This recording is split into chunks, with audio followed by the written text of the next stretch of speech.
Donc pour terminer le théorème de comparaison pour les limites de suite, alors si on a de suite UN et Vn tel qu'à partir d'un certain rang, UN soit toujours plus petit que Vn. Donc à partir d'un certain rang toujours, parce que c'est ce qui se passe en plus infini qui nous intéresse. Donc si pour les premiers termes c'est pas comme ça, c'est pas grave. Il faut absolument qu'à partir d'un certain rang, on ait toujours cette inégalité là qui soit vérifiée. Hein. Donc si UN tend vers plus l'infini, et bien comme Vn est plus grand que UN, la limite de Vn va tendre vers plus l'infini. Tout simplement. Et de façon symétrique, si Vn tend vers moins l'infini, comme UN est plus petit que Vn, et la limite de UN sera aussi moins l'infini. Donc si on peut minorer une suite par une suite qui tend vers plus l'infini, elle va tendre vers plus l'infini. Si on peut majorer une suite par une suite qui tend vers moins l'infini, elle va tendre vers moins l'infini. Vous avez la démonstration ici qui est direct à partir des définitions sur les limites. Je vous laisserai regarder ça. Dernière propriété, un théorème dit des gendarmes, parce qu'en fait on va encadrer une suite entre deux autres et elle va se retrouver un petit peu coincée, elle ne pourra plus s'échapper. D'où le terme un peu vieillot, mais bon, c'est comme ça. Alors si on a trois suites telles que une suite Vn soit comprise entre une suite Un et une suite Wn à partir d'un certain rang.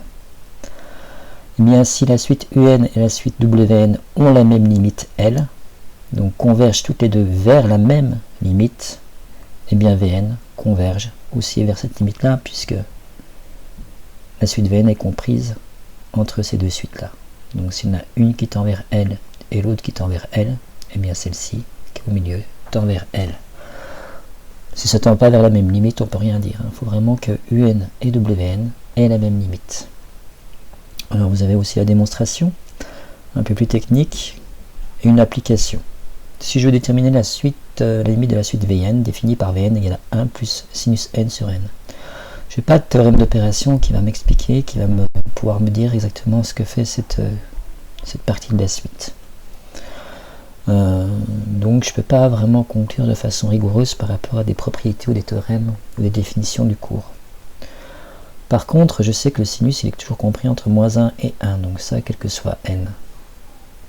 Donc moins 1 sur n, enfin sinus n sur n, pardon, est compris entre moins 1 sur n et 1 sur n. On divise par un nombre n strictement positif, donc l'inégalité reste dans le même sens que celle d'avant, on a la même équivalence entre les inégalités. Si on ajoute 1, toujours équivalence, donc on retrouve ici notre suite Vn. Or ici il y a deux suites dont on peut calculer les limites grâce au théorème d'éparation. 1 moins 1 sur n quand n tend vers l'infini, ça tend vers 0, donc 1 moins 1 sur n par théorème d'opération, ça tend vers 1.